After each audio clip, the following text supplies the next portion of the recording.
நமக்கு அரசியல் பிஜேபி எதிர்த்து நம்ம அரசியல், ராமர் கோயிலை எதிர்த்த அரசியல். அதுல ஒரு குழப்பத்துல காங்கிரஸ் கட்சியை தள்ளி விட்டார் ராகுல் காந்தி. நெட் ரிசல்ட் என்ன? அதுல காங்கிரஸுக்குள்ள பாருங்க ஒரு அதிர்ச்சி.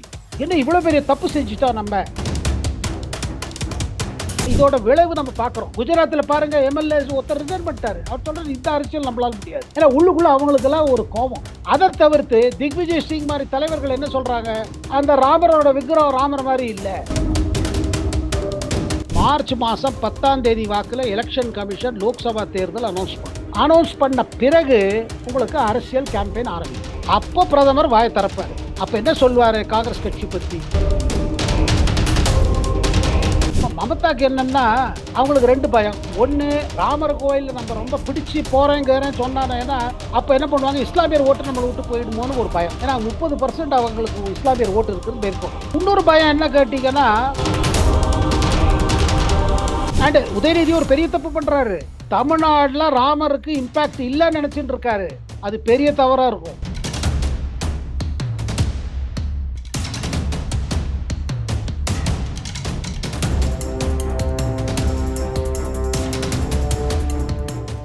ரியல் ஒன் வாய்ஸ் நேயர்களுக்கு வணக்கம். நான் உங்கள் விஷால் பொலிவர். இன்றைய நேர்காணலில் நம்மோடு இணைந்திருக்கும் சிறப்பு விருந்தினர் டெல்லியில் இருந்து மூத்த பத்திரிகையாளர் மரியாதைக்குரிய சேகர் ஐயர் அவர்கள். வணக்கம் சார். வணக்கம் விஷால். வணக்கம். நல்லா இருக்கீங்களா? நல்லா இருக்கு சார். இந்தியா முழுக்கவும் இப்போ பேசப்படுற ஒரு விஷயம் இந்த ராமர் கோயில் திறப்பு அப்படின்னு சொல்லலாம். மதம் சார்ந்த விஷயங்களா இருந்தாலும் கூட அரசியல் ரீதியாக வட இந்தியாவில் எந்த மாதிரியான சூழல் இருக்குது சார் இப்போ? இல்லைங்க, இப்போது அரசியலோட ஆன்மீகமா அதிகமா இருக்குது. ஆனா அரசியல் எங்க வருது கேட்டீங்கன்னா, காங்கிரஸ் இதை எதிர்க்கிறதுனால ஒரு அரசியல் ஏற்பட்டு. இதுல காங்கிரஸ் செய்த பெரிய தவறு என்னன்னா, தேவையில்லாம இதை ஒரு எதிர்த்து, இது பிரதமர் மோடியோட ஃபங்க்ஷனு, ஆர்எஸ்எஸ் ஓடது, பிஜேபியோடது சொல்லி ஒரு அரசியல் ரீதியா அதை எதிர்த்து அதுல அரசியல் வந்து, அது என்ன கேட்டீங்கன்னா ஒரு பெரிய தப்பு செஞ்சுட்டாங்க காங்கிரஸ் பார்ட்டி. இல்லைன்னா பாருங்க, கோவில் அங்க வருது சுப்ரீம் கோர்ட்டோட வர்டிக்ட்டுக்கு அப்புறம் உச்ச நீதிமன்றம் கொடுத்த தீர்ப்புக்கு அடிப்படையில் தான் அந்த கோயில் வந்துச்சு. ராமர் கோயில் அது 2020 அதை ஆரம்பிச்சாங்க ஃபவுண்டேஷன்.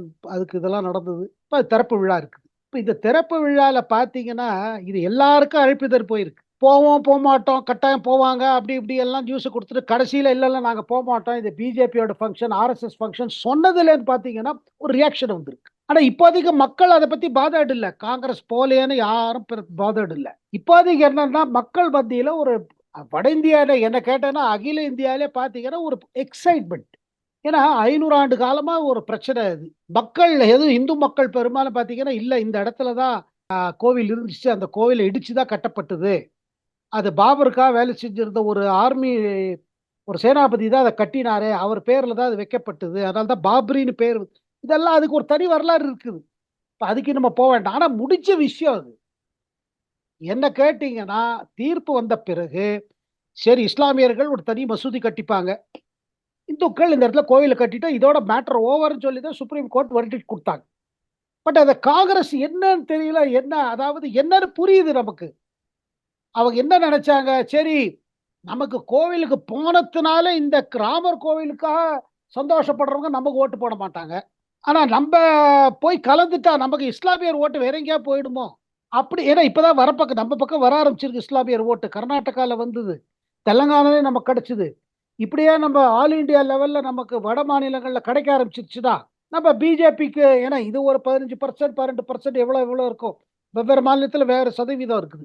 அது நமக்கு வந்துருச்சுன்னா பாக்கி நம்ம பார்த்துக்கலாம். அப்புறம் ஜாதி, நம்ம ஓபிசி கிபிசி அந்த பாலிடிக்ஸ் பண்ணலாங்கிறது யாரோ ஒரு ஐடியா கொடுத்துருக்காங்க. ராகுல் காந்தி அதை பிடிச்சி விட்டாரு, விட மாட்டேங்கிறாரு. எப்போ மத்திய பிரதேஷ், ராஜஸ்தான், சத்தீஸ்கர்ல இந்த ஃபார்முலா ஒர்க் பண்ணல, ஜாதி கணக்கீடு அதுக்கு மக்கள் அதெல்லாம் அதாவது நீங்க எந்த ஓபிசி ஜாதிகள் கூட என்ன சொல்றாங்க, என்ன இது என்ன ஓல்டு ஃபார்முலா, இதுல என்ன இருக்குது. ஏன்னா இளைஞர்கள் மத்தியில பாத்தீங்கன்னா இது அவ்வளவு எக்ஸைட்மெண்ட் வருது இல்ல. ஆனா இன்னொரு கேள்வி இருக்கு. இப்போ காங்கிரஸ் முதல்ல இருந்து இந்த மதச்சார்பின்மை, இந்த சிறுபான்மை ஓட்டு இதெல்லாம் கான்சென்ட்ரேட் பண்ணாலும் 2017 குஜராத் எலெக்ஷன்ல நீங்களே பார்த்திருப்பீங்க, ராகுல் காந்தி கோயில் கோயிலா சுத்தினாரு. அப்பவே பெரிய விமர்சனம் வந்தது, காங்கிரஸ் சாஃப்ட்வேர் இந்துத்துவ நோக்கி போகுதான்னு. கடந்த கர்நாடக தேர்தல் வரைக்குமே சிவகுமார் அவர்களே பஜ்ரங் பலி அப்படின்லாம் சொல்லியிருந்தாரு. அப்ப திரும்பவும் பழைய ஸ்டாண்டுக்கு போயிட்டாங்களா காங்கிரஸ்? பழைய ஸ்டாண்டுக்கு போலீங்க.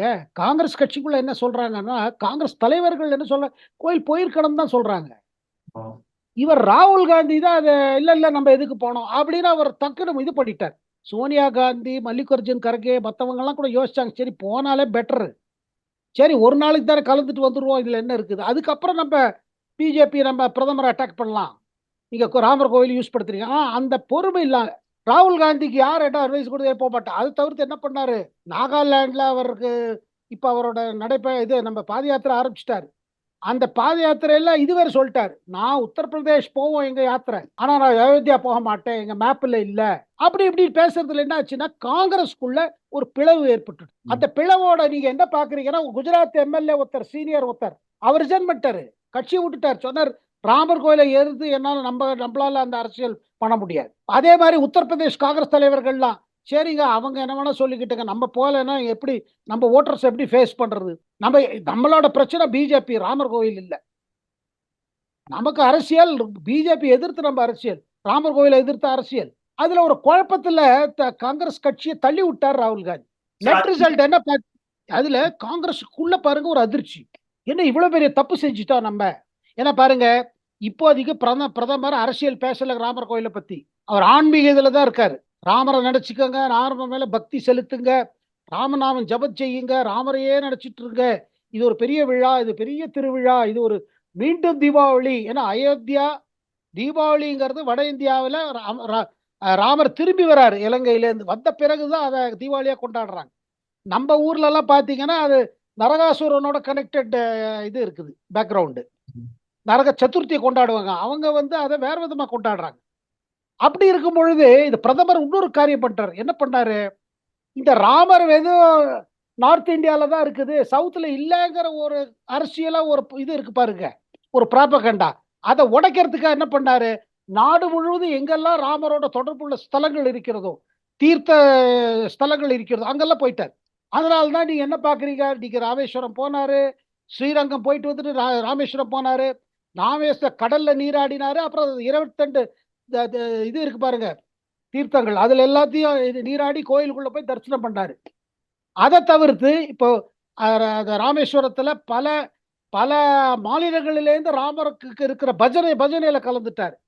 ஏன்னா அவர் கொடுக்க விரும்ப வேண்டிய மெசேஜ் என்னன்னா, பொலிட்டிக்கல், இப்போ நாடு ஒன்று, நாட்டின் கலாச்சாரம் ஒன்று, நாட்டின் நம்பிக்கை ஒன்று, நாட்டின் விசுவாசம் ஒன்று, நாட்டினோட தெய்வ பக்தி ஒன்று, அந்த மெசேஜ் அவர் கொடுக்க விரும்புறாரு. இதுல காங்கிரஸ், அது ராகுல் காந்தி இப்ப எடுத்த ஒரு முடிவு, இது கட்சிக்குள்ள கூட இல்லைங்க. ஆனா இதோட விளைவு நம்ம பாக்குறோம். குஜராத்ல பாருங்க, எம்எல்ஏ ஒருத்தர் ரிசைன் பண்ணிட்டாரு, அவர் சொல்றது இந்த அரசியல் நம்மளால முடியாது, ஏன்னா உள்ளுக்குள்ள அவங்களுக்கு எல்லாம் ஒரு கோபம். அதை தவிர்த்து திக்விஜய் சிங் மாதிரி தலைவர்கள் என்ன சொல்றாங்க, அந்த ராமரோட விக்கிரகம் ராமர் மாதிரி இல்ல, இப்போ அது விக்கிரகம் நம்ம அருண் ராஜ்கிறவர், அது அருண் மோகன் ராஜ்கிறவர் கர்நாடகார் சேர்ந்தவர், மைசூர் சேர்ந்தவர் தான் அதை செதுக்கியிருக்கார், அது ராமர் மாதிரி இல்ல. புது புது விவாதம் மக்களுக்கு அது பிடிக்கலீங்க. நெட் ரிசல்ட் என்ன சொல்லுன்னு நான் சொல்றேன் பாருங்க விஷால், இப்போதைக்கு உண்ணாகுது. மார்ச் மாசம் 10ஆம் தேதி வாக்குல எலெக்ஷன் கமிஷன் லோக்சபா தேர்தல் அனௌன்ஸ் பண்ண பிறகு உங்களுக்கு அரசியல் கேம்பெயின் ஆரம்பிக்கும். அப்போ பிரதமர் வாயை திறப்பாரு. அப்ப என்ன சொல்லுவாரு காங்கிரஸ் கட்சி பத்தி, ராமர் கோயில் மேட்டர்ல கூட அரசியல் பண்றாங்களே, இவங்களை போய் நம்புவீங்களா நீங்கன்னு ஒரு கேள்வி கேட்டாருன்னா, அது வட இந்தியானா அகில இந்தியால என்ன மாதிரி இம்பாக்ட் இருக்கும், காங்கிரஸ் அதுக்கு திருப்பி பதில் சொல்ல முடியாத ஒரு நிலைமை வரப்போகுது. ஆனா சார், உதயநிதி அவர்கள் சனாதன மேட்டர் குறித்து பேசும்போது மத்திய பிரதேசத்திலேயே மிகப்பெரிய தாக்கம் ஏற்படுத்துச்சுன்னு சொல்லியிருந்தாங்க. அப்போ இந்த புறக்கணிப்பு அப்படின்றது தேசிய அளவுல பெரிய இம்பாக்ட் கிரியேட் பண்ணும்ல சார், இதை ஏன் காங்கிரஸ் யோசிக்கல? இல்லைங்க, காங்கிரஸ்க்குள்ள யோசிக்கிறாங்க, ராகுல் கேட்க மாட்டேங்கிறாரு. அங்க பிரச்சனை ராகுல் காந்தி, இந்த காங்கிரஸ் கட்சியை நினைக்காதீங்க. காங்கிரஸ் கட்சிக்குள்ள பல தலைவர்கள் எங்கள்கிட்ட சொல்றது என்னன்னா, நம்ம பெரிய தப்பு பண்றோம், இவர் என்னது குரங்கையில பூமாலாம் ஆம்பிட்ட மாதிரி இருக்குங்கிறாங்க. அவர் பாருங்க பொறுப்பு எடுத்துக்க மாட்டேங்கிறாரு. மல்லிகார்ஜுன் கர்கே ஒரு உப்புக்கு சப்பானியா வச்சிருக்காரு, ஆனா தான் என்ன நினைக்கிறோம் அதான் செய்யறாரு. அப்புறம் இந்த யாத்திரை கூட எல்லாரும் கேட்கறாங்க, இந்த நேரத்துல என்ன யாத்திரை வேண்டியிருக்குங்கிறாங்க. ஏன்னா இப்ப பாருங்க, இது பார்லிமெண்ட் தொடர் இப்ப ஆரம்பிக்குது, பட்ஜெட் ஒரு இன்ட்ரி பட்ஜெட்டுக்கு போடுவாங்க, 1ஆம் தேதி வந்துடும், அதுக்கு பிறகு நீங்க 8-9 தேதிக்குள்ள முடிஞ்சிடுங்க பார்லிமெண்ட். அப்புறம் 10 தேதி வாக்குல, மார்ச் 10 தேதி வாக்குல எலெக்ஷன் கமிஷன் டேட் அனௌன்ஸ் பண்ணுவாங்க. அந்த விண்டோ பாருங்க, டேட் ஆஃப் எலெக்ஷன்ஸ் எப்படி இருக்குன்னா, ஏப்ரல் 19, 20 ஆரம்பிச்சு மே 20க்குள்ள இருக்குங்க. 25 தேதி வாக்குல உங்களுக்கு ரிசல்ட் வந்துடும். மே மாச கடைசிக்குள்ள ஒரு புது கவர்மெண்ட் வந்துடும். அது மீண்டும் மோடி வேண்டும் மோடியா என்னங்கிறது புரிஞ்சு போயிடும். ஆனா இப்ப இவங்க செய்யற இந்த காங்கிரஸ் செய்யற இது இருக்கு பாருங்க, இப்போ இப்ப பாருங்க காங்கிரஸ் அந்த யாத்திரையிலேயே ஒன்றும் பெரிய இது இல்லைங்க, பெரிய எக்ஸைட்மெண்ட் இல்ல. அதை தவிர்த்து மமதா பானர்ஜி என்ன சொல்றாங்க, இவர் கிளம்பி இருக்காரு, யாத்திரைன்னு கிளம்பி இருக்காரு, என்ன கேட்கறதுக்கு, நீதி வேணும்னு, நியாயம் வேணும், வி வாண்ட் ஜஸ்டிஸ். நியாயம்னா ஜஸ்டிஸ், என்ன justice, social justice, economic justice, political justice. Mamata கேட்கறாங்க. அப்ப மேற்கு வங்காளத்துக்குள்ள வந்து நீங்க நியாயம் யாருக்கு எதிர்த்து கேட்கறீங்க, எனக்கு எதிர்த்து கேட்கறீங்களா? இங்க ஒரு எதிர்கட்சி கூட்டணி கட்சி இருக்கா, இங்கேயே நீங்க யாத்திரை நடத்துறீங்களே. ஏன்னா மம்தாக்கு என்ன தெரியும்னா, இந்த மேற்கு வங்காள காங்கிரஸ் தலைவர்கள்லாம் அவங்களுக்கு எதிர்த்து இருக்காங்க. அவங்க ராகுல் காந்தி முன்னாடியே இவங்களை விட மாட்டாங்க, அட்டாக் பண்ணிடுவாங்க. அதனால மம்தா முன்னாடியே சொல்றாங்க, மேற்கு வங்காளத்துல வந்து எதுக்கு நீதி கேட்கறீங்க, என் ஆட்சியிலே நீதி எனக்கு எதிர்த்து தானே கேட்கறீங்க அப்படின்னு அவங்க கேள்வி கேட்கறாங்க. இதுல என்ன தெரியுதுன்னா விஷால், ஒரு பிளானிங் இல்லாம, ஒரு டைமிங் இல்லாம, ஏன்னா எல்லாத்துக்கும் ஒரு சென்ஸ் ஆஃப் டைமிங்கிறது இருக்குது. இந்த யாத்திரை இந்த நேரத்துல ஆரம்பிச்சு ராமர் கோயில், இப்ப பாருங்க எல்லாரும் சொல்றாங்க ராமர் கோயில் போய் ஒரு தரிசனம் பண்ணிட்டு அவங்க போயிருக்கலாம். அதாவது சோனியா காந்தி போயிருந்தா வச்சுக்கோங்க, போக்கஸ் சோனியா மேல வந்திருக்கும். அது உமா பாரதியே சொல்றாங்க. இப்ப எல்லாம் பிரதமர் மேல இருக்குது. இப்ப சோனியா போறேன்னு சொல்லியிருந்தாங்கன்னா 22ஆம் கேமரா சோனியா பக்கம் காமிக்கும். சோனியா எடுத்து இப்படி கை கூப்பிட்டா போறோம், காங்கிரஸ் அரசியலுக்கு நல்லா இருந்திருக்கும். ஆனா அந்த மிஸ்கால்குலேஷன் சொல்லுவாங்க பாருங்க, சில சமயம் அரசியல்ல நீங்க எடுக்கிற முடிவு யார் சொல்லி எப்படி சொல்லி ஏன் எடுக்கிறீங்க, அதுல கேட்டீங்கன்னா காங்கிரஸ் ஒரு பெரிய ஹிஸ்டாரிக்கல் பிளண்டர் பண்ணிடுதுன்னு காங்கிரஸ் தலைவர்கள் வருத்தப்படுறாங்க. அதே மாதிரி தேவையில்லாத ஒரு நம்மளே நமக்கு எதிர்த்து ஒன்று செல்ஃப் கோல் போட்டிருக்கோங்கிறாங்க. இப்போ காங்கிரஸ் அப்படின்றதோட நிறுத்திக்காம மத்த வட இந்தியாவில் இருக்கக்கூடிய மாநில கட்சிகள் பல வந்து இந்தியா கூட்டணியிலும் இருக்காங்க. அவர்களுடைய நிலைப்பாடு என்னவா இருக்கு சார்? இப்போ அரவிந்த் கெஜ்ரிவால் பாத்தீங்கன்னா நாங்களும் வந்து நிறைய ராமாயணம் சம்பந்தமான விஷயங்கள் நிகழ்வுகள் நடத்துவோம் அப்படின்னு சொல்லிட்டு இருக்காங்க. மம்தா பானர்ஜி வேற ஒரு கருத்து சொல்றாங்க. வட இந்தியாவில் இருக்கக்கூடிய மாநில கட்சிகளோட நிலைப்பாடு என்ன இதுல? வேற விதமா இருக்குங்க. இப்ப மமதாக்கு என்னன்னா, அவங்களுக்கு 2 பயம். ஒண்ணு, ராமர் கோயில் நம்ம ரொம்ப பிடிச்சு போறேங்கிறேன்னு சொன்னானேன்னா, அப்ப என்ன பண்ணுவாங்க, இஸ்லாமியர் ஓட்டு நம்மளை விட்டு போயிடுமோன்னு ஒரு பயம். ஏன்னா 30% அவங்களுக்கு இஸ்லாமியர் ஓட்டு இருக்கிறது மேற்குவாங்க. இன்னொரு பயம் என்ன கேட்டீங்கன்னா, இது வந்து போகாம இருந்தா வச்சுக்கோங்க, திருப்பி இந்து ஓட்டு என்ன ஆயிடும். அதனால என்ன சொன்னாங்க, நான் காளி கோயிலுக்கு போவேன், காளி கோயில் போயிட்டு எல்லா சர்ச்சுக்கும் போவேன், எல்லா குருத்வாருக்கு போவேன், எல்லா மசூதிக்கு யாரு எதை போவேன்டான்னு யாராவது சொன்னாங்களா? அதாவது என்னன்னா, இப்படி இருக்கணும், அப்படி இருக்கணும், கால் அங்கேயும் இருக்கணும், சேத்துலயும் இருக்கணும், இதுலயும் இருக்கணும், அந்த கதை இது. ஸோ மமதா வந்து என்ன பார்க்குறாங்க, ஓட்டரை கன்ஃபியூஸ் பண்ணி வைப்போன்னு. ஆனால் அதில் என்ன இருக்கு பாருங்க, மற்ற கட்சிகள்லாம் அவங்கள திட்டுறாங்க. இப்போ சுவேந்தி அதிகாரி மேற்கு வங்காள பிஜேபி தலைவர் கோர்ட்டுக்கு போயிட்டார். மமதா அன்னைக்கு ஒரு பாத யாத்திரை பண்ணக்கூடாது கல்கத்தாக்குள்ள, அது வந்து கம்யூனல் டென்ஷன் உண்டாகும், ஏன்னா நாங்க பர்மிஷன் வாங்கியிருக்கோம் அன்னைக்கு 22ஆம் தேதி, இவங்களும் போகக்கூடாது அப்படின்னு ஒரு போட்டிருக்காங்க. அப்புறம் மற்ற கட்சிகள் பாருங்க, சமாஜ்வாதி கட்சியா இருக்கட்டும், லாலு கட்சிக்கு பார்த்தீங்கன்னா பெரும்பாலும் சப்போர்ட் யாதவ் சப்போர்ட். யாதவ் சமுதாயினர் அங்கே அதிக இதில் இருக்காங்க. ஒரு பார்த்தீங்கன்னா 17% 18% யூபியில் இருப்பாங்க, பீகார்லேயும் அந்த மாதிரி இருக்காங்க. அதில் பார்த்தீங்கன்னா அதுக்கப்புறம் அவங்களுக்கு இஸ்லாமியர் ஓட்டு. இது ரெண்டும் ஒரு காம்பினேஷனுங்க. 30-35% ஓட்டு ஆர்ஜேடிக்கு இருக்குது, சமாஜ்வாதி, இந்த combination what is called MY factor, Muslim Yadav factor. So அதனால அங்கே இதில் பட் அங்கேயும் நீங்கள் தப்பு பண்ணுறாங்க. ஆனால் அகிலேஷ் தப்பு செய்யல. தேஜஸ்வி யாதவ் அவர் கொஞ்சம் உளர்றாரு, அங்கதான் ராமர் இருக்காரா அப்படி இப்படிங்கிறாரு. அகிலேஷ் என்ன சொல்றாரு, இல்ல இல்ல எனக்கு அழைப்பிதழ் வரல, ஆனா கட்டாயம் நான் கோயிலுக்கு போவேன், கோயில் போகாம எப்படி இருப்பேன். ஏன்னா நீங்க உத்தரப்பிரதேசத்துல ஒத்தரக்கத்தர் நம்ம குட் மார்னிங் சொல்றோம் இல்ல, அங்க வந்து பாத்தீங்கன்னா ராம் ராம் அது ராம் ராம் பாத்துக்கும் போது சொல்லுவாங்க. கடைசி உங்களுக்கு இது இருக்கு பாருங்க, ஸ்மசானத்துக்கு பயணத்திலேயே ராம் நாம் சத்தியமாங்க, ராமர் ஒன்றுதான் இருக்கிறது, ராமர் வாக்குதான் சத்தியம் அப்படின்னு சொல்லிட்டு தான் கொண்டு போவாங்க. ஃபியூனரலுக்கும் அதே தான், கிரிமேஷனுக்கும் அதே தான். ஸோ அந்த மாதிரி ஒரு ராமர் ஒரு கலந்து அங்க இருக்கிற ஒரு லைஃப் இது. அதனால எதிர்கட்சிகள் புரிஞ்சின தலைவர்கள் இதுல சரி இது இஷ்யூ இல்லைங்க, ஆனா என்னவோ இடத்துல ஒரு மில்க் ஷேக், அதாவது நீங்க ஏதாவது ஒண்ணு எதிர்த்தீங்க வச்சுக்க, அதனால ஒரு அரசியல் வரும். அந்த அரசியல் தான் இப்ப அரசியல். ஏன்னா பிரதமர் மோடியை பொறுத்து மட்டும் அவர் வெறும் ராமர் கோயில போக்கஸ் பண்ண மாட்டார்.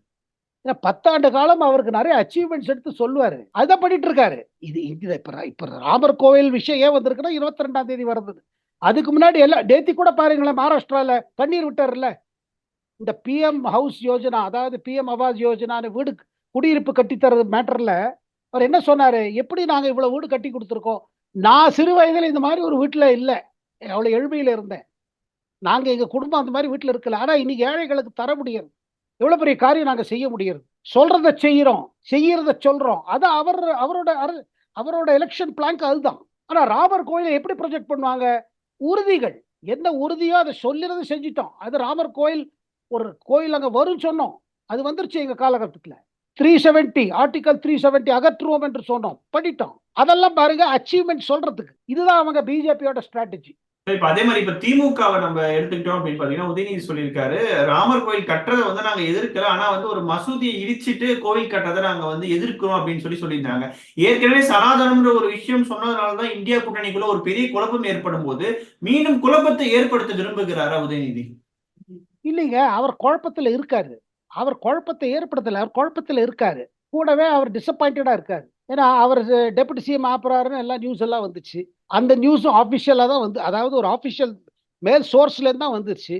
அதெல்லாம் ஆனப்புறம் அவர் ஃபாதர் என்ன பண்ணாரு, தகப்பனார் அவர் எப்படி அதை மறுத்துட்டாரு. எனக்கு உடல் நலம் சரியா இருக்கு, ஒண்ணும் இல்லை, இதெல்லாம் புரளின்னு சொல்லி தள்ளிட்டாரு. அது அவருக்கு மனசுல ஒரு வருத்தம். ஏன்னா அவர் ஆவாரு, துணை முதல்வர் ஆவாரு, முதல்வர் ஆவாரு, அது நிச்சயம் நடக்கும். அதுல கண்ண மூடிட்டு அதுதான் நடக்கும். ஆனால் எப்ப நடக்கும் தான் கொஸ்டின். டைமிங் ஒரு டைம் பார்த்தாங்க, 24 தேதி கூட சொல்றாங்க நல்ல நாள் அது. இங்க சாமி இல்ல பூதம் எல்லாம் சொல்லுவாங்க, ஆனா நல்ல நாள் பார்த்து தான் குறித்து அவங்க பண்ணுவாங்க. அப்புறம் இவர் வந்து அந்த மசூதி மேட்டர் ஓவர். ஏன்னா சுப்ரீம் கோர்ட் தீர்வுக்கு தானே வந்திருக்கு. இவர் என்ன செய்யறாருன்னா அதே இஸ்லாமியர் ஓட்டு, சரி இதை சொன்னா இஸ்லாமியர் ஓட்டர்ஸ் எல்லாம் இதாயிடுவாங்க, சந்தோஷப்படுவாங்க. தேவையில்லைங்க. ஏன்னா பாருங்க, இந்த தீர்ப்பு வந்த பிறகு இஸ்லாமியர்கள் பெரும்பாலும் இதை வரவேற்றாங்க. சரி, ஒரு பிரச்சனைக்கு தீர்வு காண ஆச்சு. இப்ப திருப்பி திருப்பி மசூதி இடிச்சதை பத்தி பேசி உங்களுக்கு என்ன லாபம் வர போறது? அண்ட் உதயநிதி ஒரு பெரிய தப்பு பண்றாரு. தமிழ்நாடுல ராமருக்கு இம்பாக்ட் இல்லைன்னு நினைச்சுட்டு இருக்காரு. அது பெரிய தவறா இருக்கும். நிச்சயமா சார், தொடர்ந்து பேசுவோம். உங்கள் நேரத்தை ஒதுக்கி பல்வேறு கேள்விகளுக்கு பதில் தந்தமைக்கு மிக்க நன்றி சார். மிக்க நன்றி.